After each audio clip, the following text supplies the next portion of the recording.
Hey everyone, I don't even know. We're here with Trey from Creeping Death. They are playing tonight with Frozen Soul, Gates to Hell, and Enforced. The bill is fucking stacked. If you're not here, you're gonna absolutely miss it. Trey, thanks, man. I appreciate you taking time out of your night to come hang out and chat. Of course, man. So, you guys are day 3, day 4 into the run. Yeah, something like that. Everything seems to be going pretty. Yeah. After the first days, Frozen Soul's van broke down, so it was a little hectic that first day in Oklahoma City, but now it's like smooth sailing. It's been chill. Good old Oklahoma City. Yeah, very chill little town, honestly. Yeah, seems like I feel like every band on this bill, you guys are all kind of friends. Oh yeah, we're all homies. It's kind of funny. There was like maybe one person I didn't know going into the tour, and I think it was Frozen Soul's tour manager, but he's cool as hell. So like Right everyone's just super chill, and you know, most of these people I've known for 5, 10, 15 years plus at this point. So it's sick. We're just like kind of just hanging out like every day. It's pretty sick. It's like a vacation, and you get to with your boys, you know, and girls, you know. Yeah, so. That's cool as shit. I think tours like that when everyone's friends, they seem to go really so much smoother. Well, we were talking about that with Enforced the other day. It's just everything is so much easier when everyone's homies. You know you can count on someone to help you out. If something goes wrong, you can always share gear. If something's broken on your situation, where everyone's very helpful and we all love each other and take care of each other. So it's awesome. That's fucking awesome. Oh, yeah. So with the tour package, are you guys using a singular backline for the whole night? So us and Frozen Soul share a backline. We share their cabs, and then Enforced and Gates to Hell share a backline. Oh, that's cool. Yeah, so it's like first 2, and then they do it off, and then we go up, and then leave it, and then so it makes everything go super smooth, super quick. Every show that we've played so far has ended early, except for the first one because we had to push it back to make sure Frozen Soul got there on time. So, but even then, like once we all started and went, it went real fast. So, that's cool. Yeah, the other night we were in Lawrence, and the show finished like an hour early on a Saturday. So the show had to be done by 10:30, they said, and the show was done like music notes were over like 9:30. Oh man. Yeah. So we were already out of the building before we even needed to have sound off. So. That's like generally my bedtime is like 9:30. Yeah, everybody was stoked. Like everyone was like, oh, they got to get home at a good hour, and it was dope because everyone got there early. They got there on time and saw the whole show. It was packed from the beginning to end. So that's awesome. Yeah, more of that for sure. Well, this is definitely a bill to get there early because I don't feel like there's a band on this bill that disappoints at all. Absolutely, Enforced fucking rips. They've been ripping forever. And Gates of Hell is heavy. I'm stoked to see them in their hometown. I've seen them at LDB before. Yeah, and that's always a Warzone when they play. So they did so Knock Loose just did like the 2 nights at Paris Town Hall, and they did a pop-up show here the night before, and that was crazy. Oh, it was fucking insane. There were more broken bones and black eyes than I've ever fucking seen at a show, dude. Damn. It was like it sold out. I think they said in like an hour. Oh, damn. That's crazy. And they, tickets went on sale. What was it? I guess they went on sale Wednesday, and the show was Thursday. Like, holy fuck! Like I'd never seen so many people here. It was great. Yeah, so dope. Gates to Hell. Of course, I'm really looking forward to seeing them tonight on this bill. I think every band is different enough where you're not going to get bored the same thing all night, right? Cool. It's cool like that. I agree. Yeah. I don't think I've ever seen Frozen Soul, and I'm really looking forward to that. Oh, you're in for a treat. It's they perform super well. They're super tight, locked in. Their sound guy is a beast. They sound massive, like badass. Literally. So it's sick. It's it's a whole experience for sure. It's fun. Super excited for that. What are your first thoughts on like the venue here? I think it's cool. I've played Louisville many times, and this is my first time on this pretty much side of town at all. So it's pretty cool. I like the little museum pieces back there. That's really cool. The stage is really cool. Like I like the hardboard thing. That's sick. It's a nice sized room too. So I'm excited. Stoked to for the show tonight. I think it'll be a really good crowd. I'm really excited. I think, again, right, every band on the bill is going to fucking crush it. Mm-hmm. I'm really hoping. I think a lot of people are going to show up to the show, especially with Gates Yeah, Hell for being sure. on the bill. That's what I figured too. Every time we've played with them in Louisville before, like when they first started, and even back then they brought a ton of kids out. So yeah, I know they're Louisville like definitely takes care of their own. They like ride for their area and their city, which is really cool. They've always, even like I've played LDB a few times, and the putting forth like Louisville and Louisville hardcore and like this kind of like Midwest hardcore thing, putting that at the forefront. They always do that like big. So I know they'll show out for the hometown team for sure. Yeah, everyone really goes crazy, especially now. So I moved here about 25 years ago, mm-hmm. and the scene was good then, but I think now, like, the bands, not that there were bad bands then, mm-hmm. there are just a lot more good bands now, and everyone, punk, hardcore, metal, whatever, they're like, okay, it's one of ours. Yeah. We're gonna go support, be there. Like, everyone's pulling for everyone, which is really fucking awesome. Yeah, that is awesome. That's and we get that vibe too in Texas. Like, us Frozen Soul. Like, I played in, like, Chad's was in the band that I did one of my first tours with. So like, like we've all been homies for forever, and we've always been trying to help each other out no matter what. So it's same thing. It's like one of your own. You want to put on for the home team. You know what I'm saying? Yeah, for sure. It's really cool when the crowd actually comes and supports it, right? Because mm-hmm. I think everyone has played those shows where you're like, okay, well, the bartender's here and the door guy's here. Like, all right, let's do it. you know? And I like to see people supporting people, right? Especially chasing their dreams, right? Yeah. Because I feel like that's always, we're preached. Well, at least, my generation was always preached, go to college, do this, get a family, buy a house, blah, blah, blah. Yeah. And shit, now we're like, no, college is overrated. Like, life's too short. Let's chase what we get, Yeah, for sure.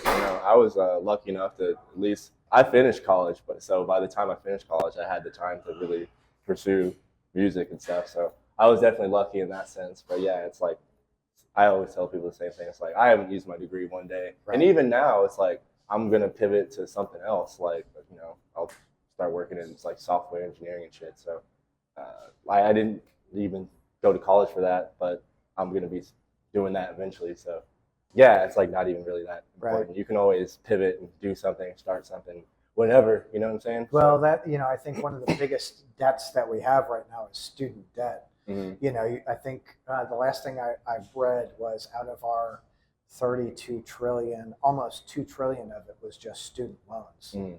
Holy shit. Yeah. Out of those, it's like, it's like 85% of those people aren't using their degrees. Oh, yeah. So what was the point of going to college? Yeah. So what did you go to college for? So it started off being biology. I was going to go to pharmacy school, but it ended up being one of the bullshit interdisciplinary majors where you just put 3 like minors together just to get out of there. So I was probably never really going to get anything serious after that. But most of my friends don't even work anywhere close to what they got their degrees in. Right. So it's like, it's not even really that big of a thing. They just kind of want to see something, and then most places will just teach you at this point, or you can just go do a trade. Like, that's what I always tell people. It's like most places will just will teach you whatever thing you need to do. So it's not really that big of a deal. Right. Well, especially now, like you go into trades, and it's so I'm in real estate. That's what I do, and the trades, there are not enough people doing it, and you can make 6 figures in it really flipping quick. There's a joke meme that goes around. It's like, we don't need more hardcore bands, we need more plumbers and shit like that. So there's a joke. There's always like people like like making jokes and memes about that shit. Well, yeah, I mean that's life, right? If we can't joke and laugh at it, right? Then you're gonna cry. Yeah. All the time. Yeah, and think about it, right? The one thing that I always was curious about is these lending institutions, the government, if you say I want to go to school, they're quick to give you however much money you want. They don't care. Or if you want a credit card, it's like pretty easy to get. But if you say I want to start a business, they're like, sorry, we can't do that. Yeah. Like, hold on. You can get an education, but if you're trying to actually make money, we're not into that. That's a little fucked up part of our system, you know? Yeah. So what are you gonna do? Yeah, just keep doing what we're doing, right? Yeah. So out of all your years of touring, Mm-hmm. is there a time, like, this is a two-part question. Is there Okay. a time where you were like, holy shit, I never thought something like that would happen on tour. It was so hilarious. Oh man, I mean that happens like all the time. Like I honestly feel that like a lot of times when I play like new places, really big shows, stuff like that. Like I never thought I'd ever play overseas. Never thought I would play like, for thousands and thousands of people sometimes, like stuff like that. Yeah. Like that's mostly what my brain goes to. But for like funny instances, I don't know. A lot of them are like I don't know. They're just like organic. So it's like Sure. it's hard to like really think pinpoint one. Yeah. I mostly think of like when I'm playing, like holy shit, like this is crazy. I can't believe like we're playing here or doing this or I'm here or something like that. That's kind of where. So the other side of that question is like, what was the first band or the last band that you were like on stage going, holy shit, I never thought we would like play with these guys. Carcass. We've done 2 tours with Carcass, and not only have we done like 2 tours with them, but we're like really like good friends. Like at this point, it's like anytime we see each other, we're just always like hanging out, locked in. Like we're always making fun of them on their social medias and stuff like that, and they're messaging us, and it was fun.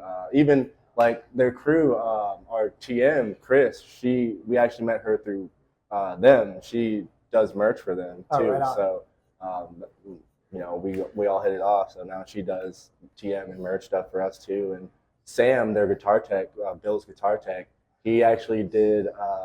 He tour managed our European tour, the one we did with Frozen Soul. Right on. This in the winter. and that was awesome. I love Sam, dude. Sam Bushby, he's a legend, mate.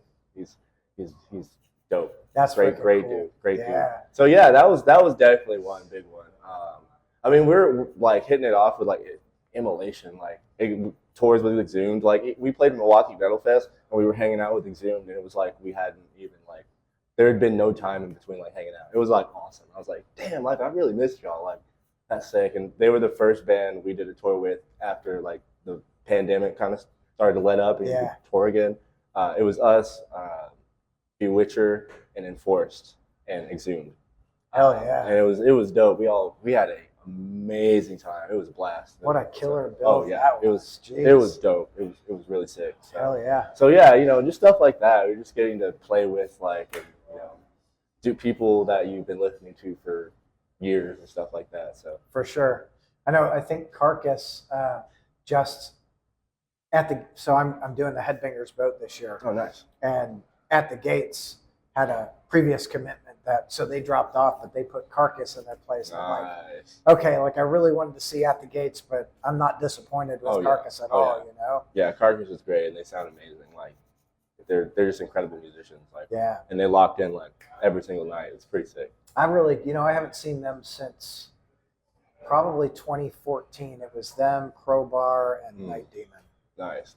Yeah, they're awesome live. Like really, really good. Like the last few years, especially, they kind of had a new lineup. They got a new guitar player. And yeah, they're definitely locked in. Like hell yeah, it's pretty sick. I'm really looking forward to seeing them on Headbangers Boat. Nice. Well, so as far as Creeping Death, what we kind of chatted about it briefly, but what do you guys have going on over the next like 6 or 12 months? So we have the Night Shift Fest in Daytona, Florida in September. We might have a little Texas run possibly. Not quite sure on that one yet, sometime in the fall, but mostly we're just kind of taking the fall off. We've been hitting it hard for the last few years, so kind of take like 3 to 5 months off a little bit, just chill, and then 2025 hits, and we'll be back on the road at some point then. Hell yeah. Yeah. New music in the works? Maybe. Like eventually, probably like maybe when we stop a little bit, start writing or working on writing stuff. But right now, I haven't really started to try to write stuff yet. But yeah, at some point, I'm just taking my time. I'm not someone who's just like I have to like go. It's like if I want to and if I'm feeling it, then I'll do it. But if I'm not, then I'm not gonna force it. You know? Yeah. Well, you shouldn't force it because then people start listening to it and go, oh, what's this? Yeah. Like, no, that's, I think, a common thread amongst a lot of bands are like, they're either, doesn't matter if you're super creative all the time or just like when the mood hits, but you write music that you want to listen to and it comes out genuine and fucking fantastic. For sure. Absolutely. What so like set list on this run, what does that look like for you guys? We practiced a lot of songs. We have a fill-in. Lincoln's at home, like just kind of taking care of himself a little bit. So we got a fill-in drummer. So we taught him about 40 minutes worth of stuff. And our set's like 35 minutes every night. So we rotate some songs here and there. But yeah, we have a good selection. Like we played, 3 or 4 new songs, 2 or 3, basically 2 to 3 from each kind of like record, or at least 1 song from each kind of record that we put out. So it's more of a variation than the last few because we've been touring off the new album. So we've been playing a little bit more new songs, but now we've started to bring in some older tracks because we're playing some fests and some hardcore fests and stuff. So thought we'd bring back some of the moshier tracks for this one. So it's been fun. Good. I'm looking forward to it. I think the crowd's going to react really well tonight. Oh yeah. Any idea on like how ticket sales have done so far? I am not sure. I like to be surprised. I know all the Frozen Souls dudes know usually, and I could probably just go and ask them later and figure it out. But I don't really. I just kind of like wing it. Whether there's like 500 people or 5 people, I'm gonna do the same thing. The same thing. So, I just look at it like if it's like low turnout or whatever, then I'm like, okay, then it's practice for something else that'll be bigger. Like we are playing some pretty big festivals on this run, so anytime playing live, it's going to be like, good for you. So, hell yeah. Well, that's fucking awesome. Is there a place that you like playing more than anywhere else? Besides Texas? Yeah. Okay. Texas is definitely number 1. Sure, it's after that. I guess in the United States, I would say I love playing California, Colorado. Those are 2 places that we've literally never had a bad show as a band. We've had some pretty good shows in Canada, surprisingly. We've had some pretty sick shows in Toronto and Montreal. There's nothing to do in Canada, so they have to come out for it. There's a lot more to do in Canada than you think. Those Canucks can get into some trouble, let me tell you. Yeah. So I grew up in Detroit. And we would go right across the bridge. You get it. Yeah. For sure. That was like 30 years ago, though. Shit, I'm old. Let's see. So yeah, that's those are some of my favorite places in the States for sure. Overseas, I like playing the UK. Okay. That's the most like playing the States. It's like they are, North America. They're like super rowdy. People are moshing, stage diving. The rest of Europe is like they're a little bit more like reserved. They like to headbang and they'll circle pit and stuff, but they're mostly just like headbanging, like typical like metal kind of crowd. But yeah, the Brits they definitely mosh like they don't have health insurance. I mean, they do have health insurance. Oh. You know what I mean? So it's not like America. Yeah, it's like Americans mosh like, wow, you're moshing like you do have health insurance, but they're just like, oh, the fucking NHS will pick up the fucking tab. Like we'll figure it out. Break my leg, I don't care. Just jumping off of speakers, and it's cool. It's like it's fun. It's definitely like a rowdy, like more like North American style. It's fun, and I also like playing. I like visiting Barcelona. Like it's one of my favorite cities to visit. I enjoy playing Scandinavia too. We played Stockholm on the Euro tour with Frozen Soul. That was one of the better shows of the tour for sure. That was a lot of fun. Norway is sick too. It's a lot of fun. Yeah, I mean Denmark too. Like all the Scandinavian countries they love metal. So yeah, it's that's almost like the birthplace. Yeah, those are real fun places to play for sure. So yeah, those are kind of some of my favorite places. Is there a venue that really like, aside from Texas, right? Is there like one venue you're like, man, I love going to that place every time? Let me think. There's a venue in the Netherlands, and I cannot. It's like Dorn juice or something. I cannot pronounce it at all, but it's super nice, super nice, and like they have catering and like all the green rooms are spacious enough for 5 people and comfortable. And, the venue itself is really nice. And they have this thing that like picks up the bus and like turns it around like for you because it's like it's got its own parking garage where you park the buses and stuff. So yeah, it's really sick. I like that one a lot. Let's see, in the States. Oh man, I don't know. See, I don't ever remember the names of these. We played one venue on this last tour with In Flames that I thought was cool. It was in New Hampshire, like Hampton Beach, and apparently it had been there since like the 1900s. And all these like jazz musicians had played there, and they had all these like pictures of these people who had played there, like like Muddy Waters and like literally like super famous like blues and jazz, like all these people. Louis Armstrong played there.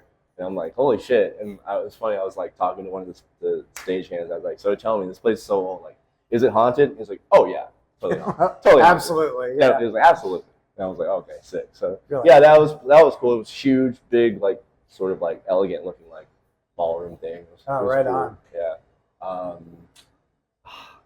Man, they just blend in. I like the Metro in Chicago. That's a cool venue. Yeah, I feel like they get a lot of really good shows at the Metro. Yeah, for sure. But almost every band touring goes through Chicago. So yeah, it's like third biggest city in America. Yeah. It's like definitely got to hit that. For sure. So maybe this is like an indictment, but it's like I only remember the bad ones. You know what I mean? It's like, but I don't want to like put anybody on blast because I know everyone's trying their best, but like I really only remember the bad venues where I'm like, where's that? Oh fuck yeah, that's right. That's this place. Not that place. Not this place. I'm like, oh god, So yeah, if it's like a good one, I'll show up and I'll be like, oh yeah, I remember this place. Like this place is dope. Hell yeah. But that's freaking cool. So what does your warm up look like prior to getting on stage? Usually like stretch a little bit. That's kind of it, really. Just kind of drink some water, stretch. Okay. Yeah, I used to like play guitar and stuff like that, but I'm now at this point. I'm just like I'd rather just chill, relax. Usually like 5-10 minutes before we play, I'll hit a quick stretch, get blood pumping, get warm, and then put my stuff on, make sure it's tuned, and go out and play. Hell yeah! It's nothing too intense. No, that's a pretty mild like. Yeah. It's not too much. So out of over the last year, how many days did you guys spend on the road? I think in 2023, I forget. I think I might have counted. It was like over 100. It was like basically a third of the year we were kind of on the road. This year it'll be a little bit less at the end of the year because we're not doing as much in the fall. Yeah. So yeah, like last couple of years, we basically did one thing each quarter. So it's like one thing in the winter, one thing in the spring, one thing in the summer, one thing in the fall. But yeah, so that usually runs you 90 to 100 shows, depending. Some bands like run up 150, 170, 200 shows. I'm like, that's fucking nuts. Like we were really getting tired with 100, 105, 110. Where we were doing every year. So, yeah, so that's roughly about what we did last year. Yeah, it makes you wonder, right? So, like, way back, I feel like Metallica would spend 200, 250 nights on the road. Oh, yeah, that's brutal. Like, oh my God. And their tour cycles were what, 2.5 years? Yeah. And, it was a new album. Like, holy shit. Yeah, and it's like, if you're touring like us, we're just van and trailer. It's like, living in a van and trailer and just like hotel rooms for 250 days. It definitely wears on you. It's like you definitely want to go home and chill. Like even now, it's like I want to go home and play my PlayStation. I just downloaded NCAA Football 25, and so like I'm seeing all these videos of my friends playing it. I'm like, I can't play it. Like it's like literally I pre-ordered it, so it's like I got the notification on my phone the day it came out. It's like your download is available or your game is available for download. Click here to fucking start. I'm like now I have to wait till August 10th. But Reese brought up a good point. He was like, now like at least some of the bugs will get out of it. They'll put some patches and it'll probably be a better game when you get it in August. I'm like, yeah, that's a good point. But like, yeah, damn, dude. It's like I want to play it now. Yeah. So. Like this addiction. Help. Yeah. So funny. Over the next year for Creeping Death, Mm. what do you hope happens, or what are some of the goals? Definitely want to hit some more spots that we haven't played. I want to hit the West Coast again. We're due for that for sure. Want to go to Japan, Australia, Southeast Asia, Mexico, South America. Just there's places that we haven't been yet. Yeah. We just kind of just want to play those places. That's kind of what hopefully the goal is, but we'll see. I feel like Japan and Australia, I think, would be two fantastic places for you guys to hit. Oh yeah, I think so too. It'll be fun. Yeah. If there was a band that you haven't played with yet that you could play with, who would that be? Could play with. We haven't played with Obituary yet. They're getting ready to come through here too. Yeah, I would love to play with Obituary. We played with Cannibal Corpse on a festival, but we haven't played like a tour date with them before. No, I thought you guys did. I thought you guys played with them at Diamonds. No, we haven't played with. Maybe that was 200 Stab Wounds that I'm thinking of. Yeah, so we haven't been out with Cannibal. That would be cool. There's a band from Norway called Blood Red Throne that I like a lot. I would like to do some stuff with that band eventually one day. That'd be fun. Right on. Yeah, we haven't done stuff with Suffocation. That'd be cool. They're so fucking good live too. Other than that, I'm trying to think. There's probably a lot. I would like to do stuff with Tomb Mold. I don't know if they'd be down to do stuff with us, but I love that band. I think it would be fun to play with them. They were just in Indianapolis, I think, a few days ago. Yeah, their tour is like literally right in front or behind us. So, there's a lot of cool bands going on right now. Yeah. I would like to do some stuff with Skeletal Remains too. I've been jamming that band for a minute. I really like that band. So yeah, that'd be cool. You guys hear that? Make something happen. That's cool. What lesser known bands are you listening to, or have you run across that you think more people should listen to? Tribal Gaze. They're a band from Texas. They're getting bigger, but I tell everyone like, hey, you need to jam this band. They're fucking awesome. Super fucking heavy. So jam Tribal Gaze for sure. New bands that I've been jamming lately. I'm just gonna shout out my homies. Just Judiciary. Judiciary is pretty big as well, but definitely jam that. It's awesome. It's like new age, like hardcore Machine Head kind of vibe. It's very cool. Scourge from Houston, very like grimy, like hardcore influence, like death metal, but like more on the hardcore side. Okay. Yeah, but like the tone, it sounds like Obituary, like Cause of Death, like hell yeah. They do the dissonant kind of like chord thing, like Obituary does, like those big kind of barred chords. It's pretty dope. It's pretty dope. So it's kind of shout out to them. Well, that's what you want to do, right? Shout out the homies. Yeah, shout out to the homies, straight up. Let's keep the circle going. Exactly. And I'm glad you did that, because I think a lot of people are like, oh, I listen to, and it's like cool. I'm just trying to, shout out the homies, trying to put them on too, For sure. What early on for you? What was like the catalyst for you going, I'm gonna play some heavy shit? That's a good question, actually. It just started my friends just kind of I always kind of liked heavier music. Like my mom, she grew up with me listening to like Slayer and even Carcass, like stuff like that, but also like hip hop, R&B, pop, like literally like there was not one genre that wasn't played in our household. So just kind of grew up with all of it. So it wasn't super taboo or foreign to me, like hearing it when I was like a kid or whatever. But I don't know. I mean, I remember watching. My mom had a Rush like 20th anniversary DVD, and I remember watching that and wanting to play drums. Like that's kind of what inspired me to want to play drums. So my mom was also a drummer, so she taught me how to play drums when I was like 12. Right on. So that was like my first instrument.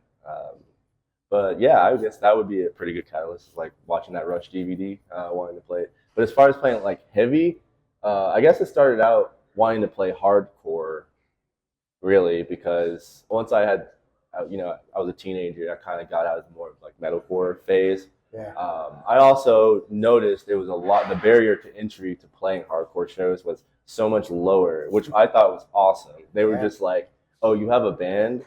Do you have a name? Oh, okay. Can you be here this day? okay, cool, you can open you it. play for 15 minutes? Yeah. Cool.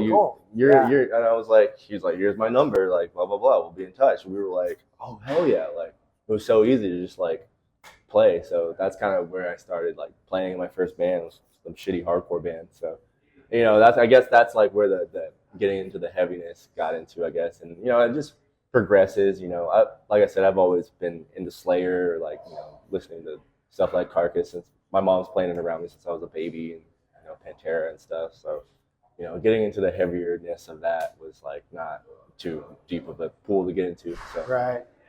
Yeah, no, it doesn't sound like it, right? You grew up kind of around it. Yeah. And I like that you had kind of a little bit of everything with music. Because a lot of times I feel like in my house, it was all country. Mm-hmm. So I was like, I'm not listening to that shit. I'm going that way. This way, right? It was cool. It was like, if I was with my mom, I'd get a smorgasbord of her stuff, and if I was with my dad, I'd get a smorgasbord of his stuff. He was from New York, so he was very East Coast hip hop and stuff like that. But he also liked stuff like Elvis Costello and like Leonard Skinner, like really random stuff too. So like, so it was cool. I was just getting a whole bunch of stuff from like all these places. So yeah. All right. What's your guilty pleasure?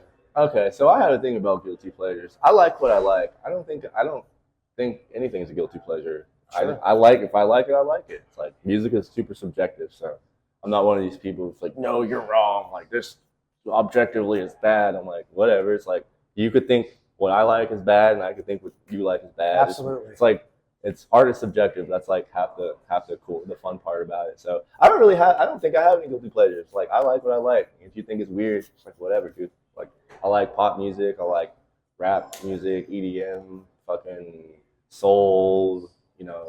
I love listening to gospel for the drums, not necessarily the lyrical content. Sure. But just like I follow a bunch of gospel drummers on Instagram, and I just like watching them shred and shit like that.